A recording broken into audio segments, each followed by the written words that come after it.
Is this episode 81? Duh!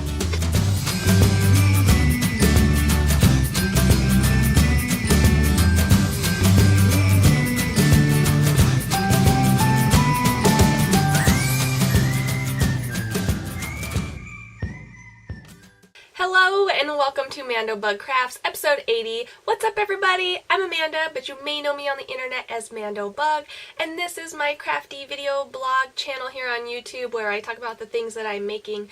I'm coming to you from Washington State, where I'm from and live with my husband and 2 kids, and I'd like to start the show out with something I've learned. So, I've kind of been working on these crochet socks. This is my first time crocheting socks, and I feel super lucky that I chose such an amazing pattern to be working with. And I'm sorry you guys, you're gonna have to forgive me. I am at the tail end, I hope, of a cold, so I've got the congestion, I've got the throat thing. Hopefully it's not too bothersome for you. But I thought I would go ahead and address that real quick. So I've been using my pumpkin themed bag to hold my crochet pumpkin colored socks in, and I'm absolutely loving it. This is the bag I ordered from the Kate Stitch on Etsy. It's got the pumpkins on the other side. And these crochet socks are out of the latest issue of the Interweave Crochet magazine, and they are the Birch cable socks. I have been working on them concurrently. Is that the correct way to say that? So I've got the 2 socks going, and so far, this is new to me, I've skipped the heel. So this is a crochet sock pattern where you kind of make a hole where your heel is going to go, and you come back and finish it off later. So I'm kind of looking at it from my experience as a knitter as an afterthought heel, although it's not really an afterthought. There's no cutting, you create the hole. Which is something that's a lot easier to do with crochet than it would be worth doing with knitting. So I've continued the cable down the front of the sock here, and I've got my hole, and there were gusset increases here and some gusset decreases after the heel, and now I am just working rounds and rounds and rounds until I'm ready for the toe. So I'm interested to see how the toe works. I have an idea based on my experience knitting socks, and I have an idea of how the heel's going to go based on my experience knitting afterthought heels. So I'm very curious to see how this goes. I will note I did make a mistake, and I didn't realize it until row 21, and I'm not going to go back because it's really not a big deal. So if we take a close-up look of the cables, there's this gorgeous cable pattern up the middle, and then there's these 2 shorter cables down the sides. They were supposed to be inverse, and I made them the same. So, and one was supposed to be a right cable and one a left. I made them both rights. I don't think anyone's gonna notice. I do like that the designer did put that mirrored effect in, but I totally read right over it and missed it, and I'm not going to change now, so I will note that. I realized it when after you get past the heel, that cable disappears and just becomes 2 front post stitches. And that's when I realized, whoops, I made a little bit of a mistake, but it's really not a big deal.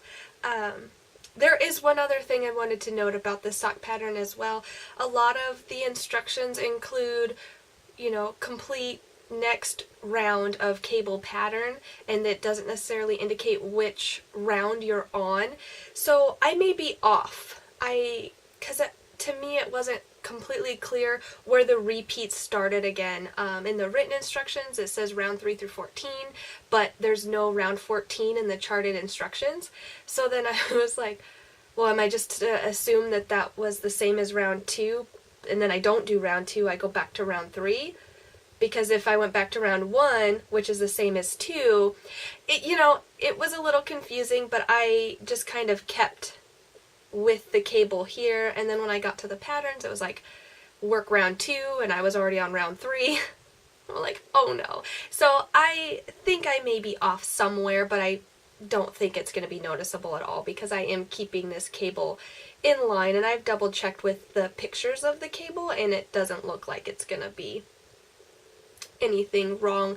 I'm curious to see what happens at the toe, but I think you just repeat the cable until you're ready to do your toe and then you just stop. I don't think there's any kind of decreasing special cable V shape at the toe, if I can remember correctly.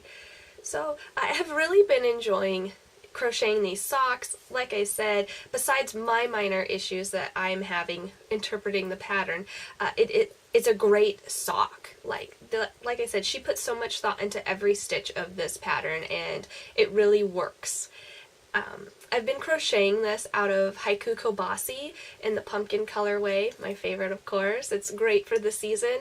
If I crochet them in time, I may be able to put them in the pumpkin, I think it's a make along, maybe just a knit along, that's being hosted by Gabby and of the Once Upon a Corgi and Stitching the High Notes podcasts. So we'll see if that happens.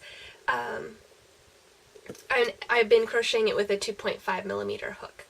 So I'm interested to keep going on that and see how it's going to finish up, and so far they fit like a dream. So that's been amazing. Moving on to finished objects, I finished my sock speckle socks. These are so cool. I love them. They're so bright. They're so cheery. I love the black contrast that I decided to put in. It really makes the rainbow pop even more to have that contrast in there. Now, I didn't realize I spun the black thick, like really thick. I don't know if you'll be able to pick it up at all, but it is much thicker than the body, but it's just going to make for a tighter cuff, which is fine with me. I've tried them on. They fit great. They've been washed, blocked, and just, I'm so pleased. The black fiber was Shopal Wool Roving, and the rainbow was Rock and String Creations. There was not a colorway name. And it was BFL Superwash, and the black was Merino non-superwash. So I won't be able to wash these in the washer, but I don't wash my hand knit socks in the washer unless they're non-wool socks. So I just hand wash. And actually, when I washed and blocked these, I had a little bit of a sock washing party. I washed 3 pairs of dirty hand knit socks because I've been wearing hand knit socks pretty much every day at home. I don't generally like to put my hand knit socks in shoes if I can avoid it, but when it's cold I do. But I spend a lot of time at home with the kids. I'm primarily a stay-at-home mom, so I wear them around the house like it's nobody's business.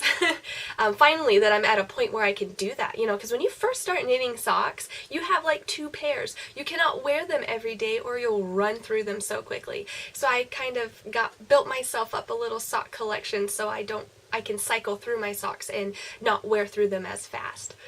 So I'm super happy with these socks. This was for the sock spackle that's being hosted by Stephanie of the Crafty Garden podcast and Jade of the So Perfect Pearls podcast. I really hope you guys have taken the time to go check out their podcast. They both have amazing podcasts. Stephanie, she is really good at sewing. So if you're into sewing, definitely go check her stuff out. She just finished a blouse not that long ago that is, oh my gosh, so cute. And she did a little bit of grading on the pattern to fit her better, and it's an amazing fit. I'm jealous.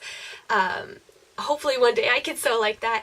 And Jade, on her latest episode, she did a lot of spinning, and she just has some of the most gorgeous hand spun to show in her latest episode. So go definitely check both of those podcasters out. They have great podcasts, and there's still time. I think their sock spackle runs through December, so they gave you plenty of time. I think for those of you that may just spin on spindles, it's going to take a little bit longer. So yeah, definitely consider joining along. There's some great prizes for that as well. Stephanie's got some bags and I think some fiber. Jade, I think, has fiber, so I had a lot of fun. I knit these on US 3 sock rockets from Addie, and it was a dream. I knit them 2 at a time. Absolute fun. Oh, I did a Fish Lips Kiss heel here. Just a great reinforced short row heel. Absolutely love it. So that's what I got. And also I finished some spinning because I ordered fiber and I wanted to spin it, but I had stuff on my wheel. So I was like, spin, spin, spin, get the bobbins clean. And so I showed you guys this in progress, but now it's done. And it, you know, despite being a dark, solid color, it was a nice spin, and that comes from the fiber. So I do still have the tag for the fiber. This is Shopal wool and silk fingering, or finger wool, sorry, not fingering. And this fiber, it was in color 1173, which is a deep navy, and and I did say it's a 75% wool, 25% silk blend. And you'd think, you know, especially those that have spun silk before, sometimes wool drafting distance is somewhere from here to here. Silk is like sometimes can be pretty far, and it's very durable. I don't know how they blended the two, but it was not difficult to draft at all. It was a dream. I love it. I love the finished feel. So I just spun fingering weight singles and felted them by giving it a hot cold bath and kind of agitating in the process, gave it a nice thwack, and I am just so pleased with how this fiber turned out. It's just soft and silky, and it's gonna knit into the drapiest of drapiest of drapiest drapey. It will be a gift, so I am not keeping this, but I absolutely loved the entire thing. I wrote down how much yarn it was. Oh, here it is, on last week's show notes. Oh no, maybe it's this week's. Is this episode 81? Duh! This is last week's show notes that says episode 80. So this is episode 81. Anyways, this is actually 2 skeins, by the way. I just wrapped them together because you can. I only have 2-ounce bobbins. The bobbins only hold 2 ounces, so I have to spin my 4-ounce hanks in 2-ounce. And of course, that's my rough guesstimate of the English conversion, right? This is from Germany, so it was 100 grams, so it's more like 50-50 grams. Oh, and the tag says 50 grams, I bought 2. It's sold in 50 grams, I bought 2. Sorry. So one of these was, oh, I never calculated the yardage. Okay, hold on a second. I just did the wraps. Okay, so total, both of these hanks here are 399 yards. So a nice, good fingering weight that I think will be perfect for the person I intend on giving this to. And then I had some other fiber on a bobbin that I had to clean off as well. This was the dingo bats, so I'll show you the bat. This was a fleece that I got. It was a Jacob fleece, well, is a Jacob fleece, from a cute little sheep named Dingo. I got this years ago, and I'm still working my way through it. And I put it on the drum carder. Now, I sent it to the drum carder, I think twice, but I should have done more. So as you can tell, it's still a bit neppy, and it looks pretty clean, but when you actually get to spinning it, there's veg matter in it. And it started spinning thinner than I intended. I thought this is nice and fluffy, and I thought it would be a great, like, worsted weight or bulky yarn. But once I started spinning it, it wanted to spin fine, and I let it. I'm the kind of spinner at this point where I just kind of let the fiber do what it wants. I don't want to fight the fiber. If I want a certain kind of yarn and the fiber doesn't want to be that, I need to choose a different fiber that wants to be the yarn that I want it to be. If that makes sense. So I had started spinning it, turned out really thin, and I was like, well, maybe I'll make it a 4-ply to get the thickness that I want, a traditional 4-ply, which meant I needed all my bobbins. And I had only spun the one single, but I wanted it cleaned off so bad I decided to go ahead and chain ply it. So I didn't weigh it, and I still haven't weighed it yet, but I took that thin single and I went ahead and chain plied it, and it became a DK weight, which is decent. It's decent enough for what I think it will B. It's a gorgeous chocolate color. So Jacob's sheep kind of look like cows. They have white spots and brown spots, and I separated the fleece for the most part into the dark chocolate, the white, and then anywhere that was kind of touching and I couldn't separate became the gonna be blended together pile. And so this is the chocolate, and like I said, I chain plied it, and I mean, it's nice. It will make a nice product, but it isn't super consistent. You can see some of those neps ended up in there, and in some places there's still even a tad bit of veg matter. So I have a couple more bats like that. I really need to just send them through again. It's just not quite ready yet. Or I can comb them into some dizzed roving, and then that will really be clean. No neps, no veg matter.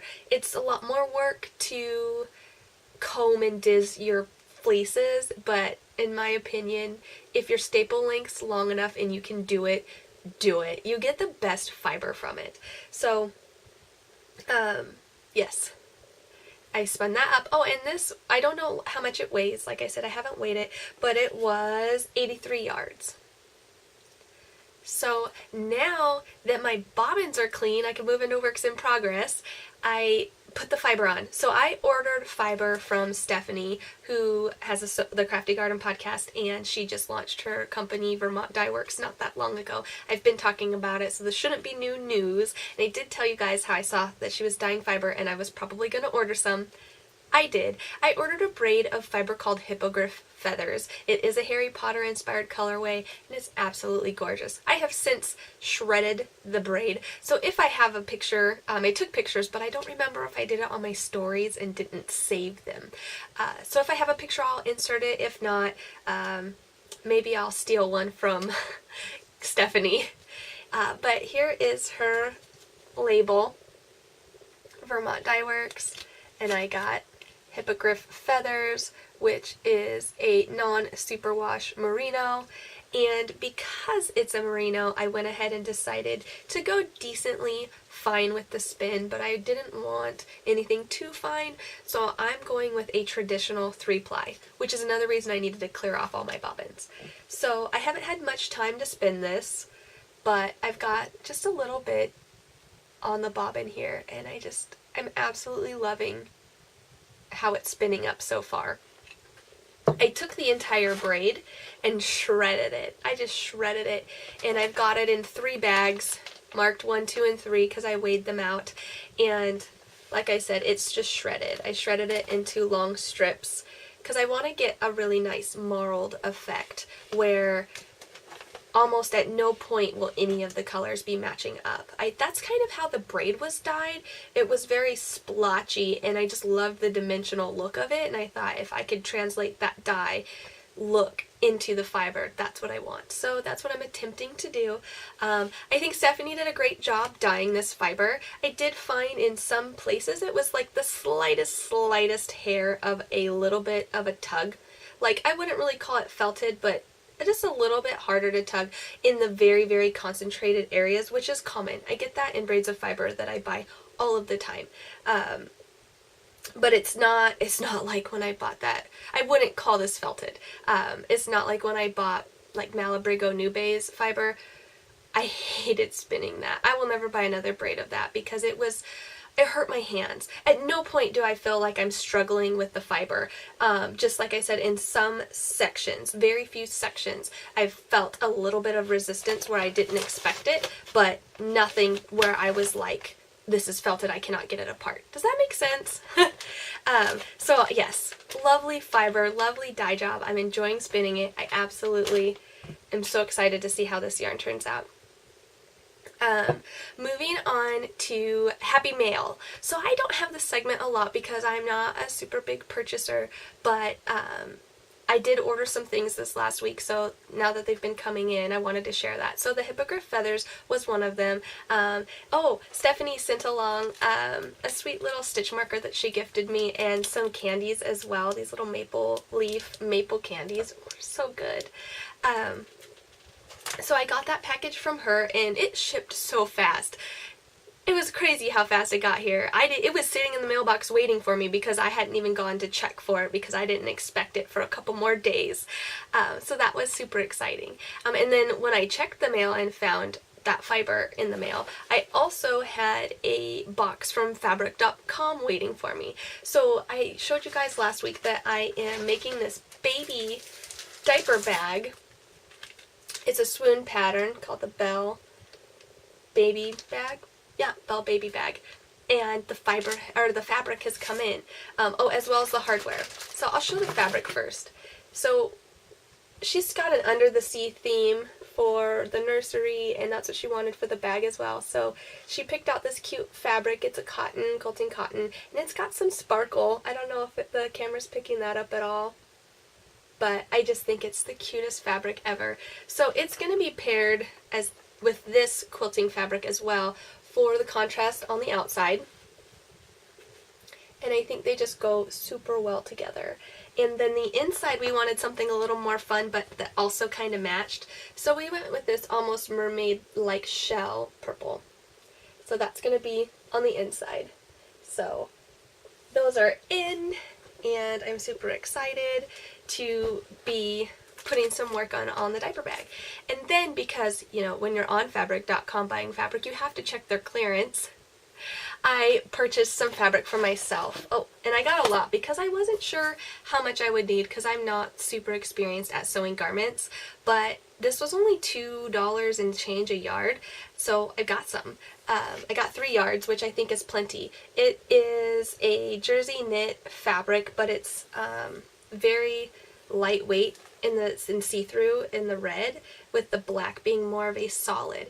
And so I'm thinking some kind of layering piece over the top. I just couldn't pass up the red and black stripes, and I just love it. It just is me. So I couldn't pass up the price, like I said. So I'm not sure what that's going to be yet. It's just going to go into my stash until I'm ready to do some sewing for myself. Or maybe I'll come across the pattern and have it ready when I see it. So I think that is all my happy mail. Oh, I did want to mention, it didn't come in the mail, but it was gifted to me by a coworker. So it is new to me. I work with the most amazing people ever. And one of the coworkers, I didn't get permission to say her name, so I'm just gonna not say. But she was cleaning out her craft room and came across some books that she no longer has use for, and she's like, well, you crochet and you have kids. Would you like these? And I was like, of course, how much? And she said, no, take them. So generous. They are 2 amigurumi books. So this one is Amigurumi Toy Box, and it's got a lovely collection of stuffed animals, as you can see on the front. A unicorn, frog, pig, bears, and there's cute little accessories to go with them. Like, in the back you can see this dog comes with a little bowl for him, or like a little bed for him to lay in. There is, the bunny has a carrot that you can put him in. Super cute. And then the other one is this adorable amigurumi, and Emily has already picked an animal out of it. I let her check out the book, and I told her, I said, you know, Mommy can make these. What do you want? And she says, I want the dinosaur. Rawr. It's a dragon, but close enough. So, oh, you know me and showing patterns. I don't always think about that. So yeah, she wants this cute little dragon. So that will be in the works in the future. But I just thought that was so sweet, and I am excited to make some cute toys for my kids. Moving on to current events, I am hosting a Halloween make-along that will be ending here coming up on Halloween, which will be before I record. So if you've been participating, make sure you get your finished objects pictures posted in the finished objects thread by the end of Halloween, and I'll draw for prizes by the next time I record. I have these 2 bags that I'm giving away. They're large open wide zippered pouches. I've showed them on the podcast before, but I just wanted to mention it's nearing the end, so if you've been participating, finish up your projects and make sure you get them turned in on time. Oh, also, I forgot to mention, last week I had talked to Kate, my friend Katie of the Kate Stitch, and she is willing to do a giveaway for you guys, which is very, very exciting. So she's giving away one of 3 bags in her Etsy shop. I will go ahead and insert photos of those bags. I'm going to create a thread in the Ravelry group where you can answer a prompt to get entered for the giveaway. I'll also be posting about it on Instagram, and I will probably draw for that in 1 to 2 weeks. I haven't decided the length yet. So enter as soon as you can, in case I do decide in a week, but if I do wait for 2 weeks, at least you have got your entry in. So that was so very generous of Katie. Thank you, Katie, so much. And the winner will, Katie will ship the bag of your choice directly to you. So I did want to mention that as well. So upcoming events, not this weekend, but next weekend, November 3rd, 4th, and 5th is Vogue Knitting Live Seattle. I have not clarified which day I'm going to be going yet. I don't have to work Saturday, but I am doing a craft fair, so I think it would be a little rough for me to try to do the craft fair and then also head up to Seattle in the evening. So I think that I'm going to be going on Sunday. So let me know if any of you are going, and maybe we can try to get together and meet up. I know I'm trying to meet with Holly, so I have to message her. But yeah, I just wanted to mention that. And then I also wanted to try out a new segment called Design Time. So new because I am a new designer, and then also I don't know that people really share the design process and if that's something that you would be interested in. So I'm going to test it out this week. I've got this stuff in my lap. I don't need it in my lap. I've got some new yarn, and it's just gorgeous and lovely, and I want to make some patterns with it. So I'll show you the yarn. This is Haiku O, which is just, let me get the tag out for you, because I don't want to tell you anything wrong. O by Haiku. It's 100% super baby alpaca, 100 grams, 191 yards. And this is in the colorway Baby. So my plans are to make a cowl, which I'll talk about in a little bit, because I quickly wanted to show the other yarn that I got. So this is another Haiku yarn called Concentric, and it is 100% baby alpaca, and it's 200 grams, 400 yards. And this one is really exciting because it's got strings. Let me see if I can show you. It's just got these strings, or singles. Well, they're not even singles because each of these is like a 2-ply lace weight, and they're just kind of hanging out together. They're not plied together, and as you go they change colors at different times. So right now I have 4 strands that are pink, but eventually I'll have 3 strands that are pink, then 1 that's gray, and then 2 and 2, and so on. You get the idea, right? So I'm really excited to play around with this, and it's oh so soft. But I don't know what I want this to be yet, so it's on hold. This is what I've been toying around with.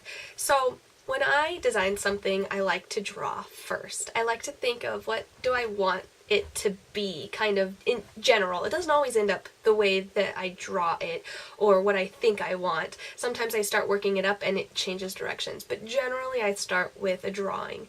And for this O, it's so nice and soft and fluffy, and it's a chainette structure fiber that I don't want to do anything dense. And because it is so soft, that's how I knew I wanted it to be a cowl. It's something that you just want to squish around your face or anywhere around your skin. This is something you want to touch your skin. And so I'm thinking, okay, well, cowl, maybe something open, airy, maybe like a puff stitch because it's not as knotted as crochet can be. But then I started thinking, well, how beautiful would this be in cables? I've been doing my crochet cable socks and I've really been enjoying it, so like, well, maybe I'll a cabled cowl. So I started drawing and I couldn't find my graph paper. Especially with anything that can be charted like cables, it's so much easier to use graph paper, but I can't find my graph paper book. So I started sketching on my notebook, which also has my notes that I told you guys I've been making about what I do every day, because I forget. I do so much in a day, especially with the toddlers, and get interrupted so much. If I don't write things down, I forget them. So I have like what I worked on Friday, Saturday, Sunday. Tuesday and Wednesday is sad because it says nothing dash homework. It means I didn't get to do any crafting. I just did homework, which I can't wait for my school to be done. I'm almost there. I'm in my last 2 classes and then I'm done.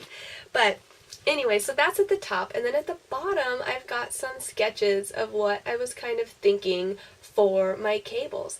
So I started with the drawing, and then afterwards I added the numbers, like 5 stitches, 4, and then total that would be a 29 stitch pattern repeat. I've got some ideas for some other cables. I started drawing out a different cable idea, then decided, I don't want to do that, and so I started with the sketch, and then I went to the swatch. So I grabbed some acrylic scrap yarn and started swatching. Let me see. I started swatching this one first, and I just didn't like the way it was turning out. And I was using half double crochets, and I just didn't feel like they were tall enough. So I ditched it and started a second one. And so the cowl's going to be in the round, and so I don't want to work the swatch flat. So what I've been doing is I crochet to the end of the row, cut my yarn, come back and join again, crochet to the end of the row, cut my yarn. So that is why I've got so many ends, and why I didn't just rip that one out, because it's nothing but short little pieces for each row. And so this is where I've gotten on this one, which I'm much happier with. This one's ready to cable again. I'm happier with the height on this smaller cable, and I'm happy with the little puff stitch I put in the middle of this cable, but I'm not happy with what's in between the cables. I thought, it might be fun to do back posts. So if I flip it over, you see that there's the posts. Thought it might be fun to do back posts in between the cables because you get that nice horizontal knit looking stitch, but I think it just makes it too busy. I'm not happy with it at all. So I'm gonna start again. So that is one thing, at least for me. I'm not sure about other designers. I have to test, rip out, test, redo, test, restart. Part of that I think is my inexperience, but then I also think that it's just part of trying to create something new. You're not familiar with what's going on, possibly. I'm not, at least. So, and I'm not afraid to admit that, I love exploring new areas, and part of that comes with, making mistakes when you're in an area of unknowns and there's things that you don't know about. So I'm going to restart this, and I'm going to make it a solid background to make those cables pop even more, and I think I'm going to eliminate these, and I think I'm going to go play with the idea of a smaller version of this cable using those puff stitches. Maybe like a little wiggly one with puff stitches climbing up the sides to kind of incorporate it all. And then in a cowl, right? I think that's where I want to go with this. So at least that's what I think now. That could change after I go to bed tonight and wake up in the morning. Sometimes the aha moments are after you get up in the morning, your brain has digested things overnight, and you wake up and go, I should do this. So one interesting thing I had heard was your brain doesn't think in the moment, it thinks slowly over time. So you want to wait on things. You want to, think about them, but then go do something else. And your brain is actually thinking in your subconscious, and you don't realize it. And then that's what makes it feel like an aha moment, but the whole time your brain's been working on it subconsciously. So I always try to keep that in mind too when I'm coming up with new ideas and new things. I don't want to do it too fast because I want to let my brain have time to have that aha. So this was a new segment for me. Let me know if you guys like it or want me to ditch it. Like I said, this is something that I share with you, so if you don't like it, I don't need to share it. Also, while I'm speaking about designs, I've got my Dura poncho. Like I said, the written is completely written up, but I want to have at least supplementary charts, and I also want to do some tutorials to aid it. So that I know a couple of you have reached out to me wanting to test, and I very much appreciate it, but it's still not ready to come out to you yet. My kids broke the laptop charger, so I can't work on my laptop. I only have my desktop, which is in my bedroom. It's not a safe place for the kids to be playing around. They like to pull my clothes out of my drawers and throw our socks everywhere and pull all the books off my bookshelf. It's just not a good thing. So my new charger will be here on Halloween, at least that's what it says, and then I can get to work on charting the pattern then. So I do plan to actually do the tutorials before that, so hopefully it will all be ready at once, and I've got your contact information. I will let you know. And as far as the timeline, because Kat asked me about the timeline and I haven't been able to get back to her yet, I'm not super stressed on how quickly it gets tested. Once I hand it out, I mean, I would prefer within 2 months, but, you know, I don't think that's asking it too quickly. I mean, if you get it done faster, great, but I think I'm flexible to letting it go up to 2 months. So, yeah. That's all I wanted to talk about for design time. So moving on to Let's Chat, I've got a lot of notes here. So I did the craft fair, right? So you're probably wondering, what did you sell? Last year I had made a ton of little Pokeballs. Here's one that I have left. I only had 3 left. So 3 small Pokeballs remained, and I also had made like a larger, like this size version. I had not only Pokeballs, but Great Balls and Master Balls, and oh, I had the pink and purple one. What's that called? It's not a love ball. That's what I call it in my head. But I had that as well. Like I said, I sold out of all but 3. And then I sold my lavender sachets and some crocheted hats. I had what I call a pom-pom spirit hat, which has got vertical stripes and pom-poms for the girls. I had a helmet hat that looks like a helmet when you put it on, all crocheted in Seahawks colors because I'm in Washington. But the craft fair was amazing. There was non-stop foot traffic from the time they opened to the time they shut down. And I almost sold out of everything. I shared a table with Lori and then her neighbor, Trina, and they sold out of most everything, and they had a lot. And Lori almost sold out of everything as well. So it was just a very successful craft fair, and I look forward to doing it again next year. I do have another craft fair coming up in 2 weeks, so I'm going to make some more Pokeballs and some more lavender sachets, and that's all I'm going to be able to offer. I don't really have time or supplies to make more hats. So, I don't know if you've ever done a craft fair or have thought about doing a craft fair. My biggest tip going into it is, especially when you hand make something, and at least the craft fairs I've been to, most people are looking for a deal, right? And hand making things is not a deal. So if you want to make things for sale, focus on things that are small. Small, they don't take a lot of time, and you can have a decent price on them.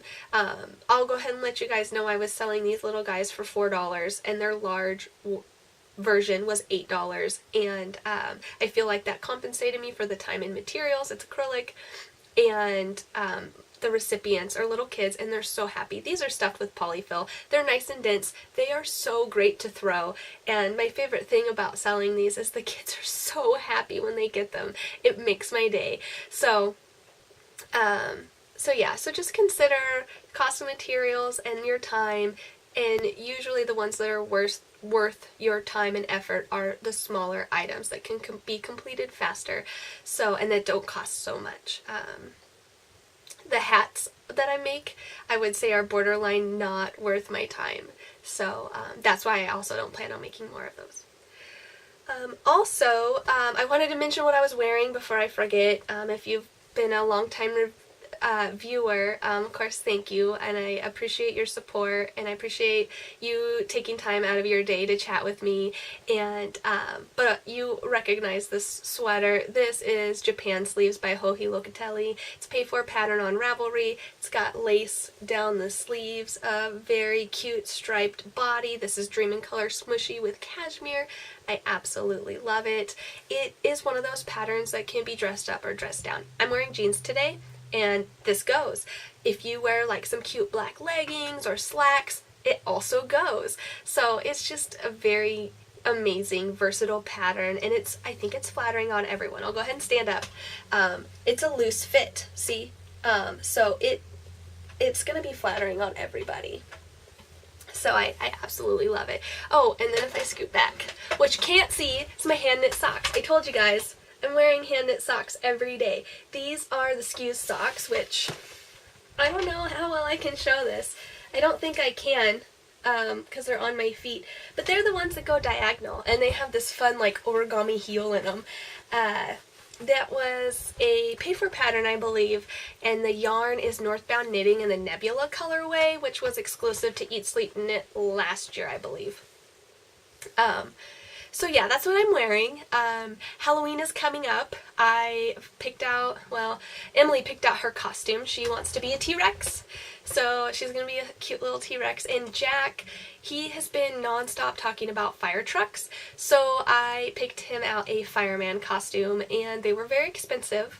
And so I've been letting them wear them every day, and I will continue to let them wear them every day up until Halloween, because I gotta get my money's worth out of it, and they are really enjoying it. So I'm excited to take them trick-or-treating on Halloween in their costumes. And then, oh, so this coming weekend is the baby shower that I'm hosting for my best friend, and the one that I'm making the bag and the onesie and all this stuff for, and the bassinet. So she's got an under the sea themed party, and so I've been making decorations. One thing that I made was, you see it's kind of stuck.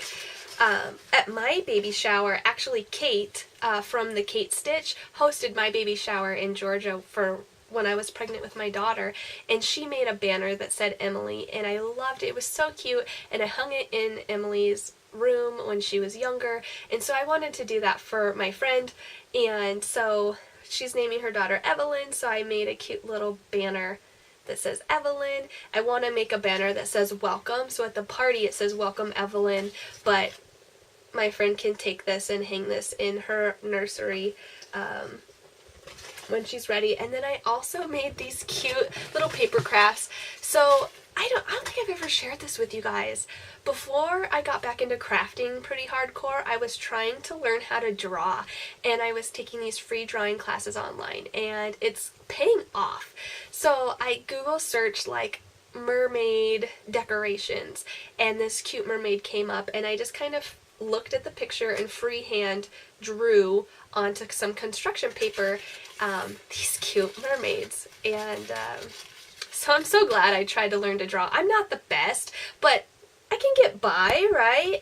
So she's kind of blown out there because she's blonde, but they're just these cute little mermaid paper crafts. It's just construction paper and glue. That's it. So their bodies, though, their little tails, are actually glitter paper. So they're glittery, and the stars in their hair, I did use glitter paper, but I don't think that's showing up. I decided to not put a face on because I'm afraid that that's gonna ruin their appeal. Sometimes, you know, because the face is a focal point, right? If I don't put the face on right, it's gonna look horrible. And I'm happy with the way they look now, so I'm not gonna put faces on them. But I want to make some like fish and starfish and sharks and octopus and other paper craft under the sea creatures and kind of hang them as decoration. So I figured I could attach them to the strings from the balloons or whatnot. I'll try to take as many pictures from the baby shower as I can to share that with you guys next week if you're interested. So other than that, kombucha, Heidi, I haven't forgotten about you. I did, it takes a while to brew kombucha. My small container only takes 7 days, but I wanted to kind of show from the beginning to the end how I brew my kombucha, and so I did put that together for you, and I'll put that at the end of this video. This morning I'm not drinking kombucha, I'm drinking coffee. I've just been coffee non-stop lately. I think it's to try to fight the cold and how it kind of can make you feel down, so I'm trying to coffee up. Which It reminds me, this is totally not appropriate, but the crafter across from me at the craft fair, she had mugs with custom things on them, and she had one with a poop emoji. I am a sucker for the poop emoji. I don't know why, I'm like 5. It just cracks me up. And it said coffee makes me, and then it had the poop emoji. I was so close to buying it. But she, I think, is going to be at the next craft fair, and she lives in the same city as I do. So it's not like I've lost my chance, but it cracked me up so much. Coffee makes me poop emoji. That's the best. Anyways, oh yeah, so I'm drinking coffee instead of kombucha right now. I have been drinking my kombucha. I've got 3 flavors in the fridge right now. I have cherry, strawberry, and peach strawberry. Yum! I think the peach strawberry is my favorite, but for some reason when you flavor kombucha strawberry, it gets super carbonated. Like, I had one of the kombucha bottles that I opened and it puffed so hard, it puffed in my eye. You know when you go get your eyes tested and they shoot your eye with the air? That's what happened just from opening the kombucha bottle. It was intense. So if you flavor with strawberry, watch out. Anyways, that's all I have for you guys. So thank you so much for spending time with me. If you're a new viewer and you enjoyed me and this podcast, please like this video and subscribe to my channel. It helps other people find me, and it also notifies you when I upload new videos. And then, yeah, just stay tuned at the end of this for the kombucha tutorial, and I will chat with you guys next week. In the meantime, happy crafting. Bye!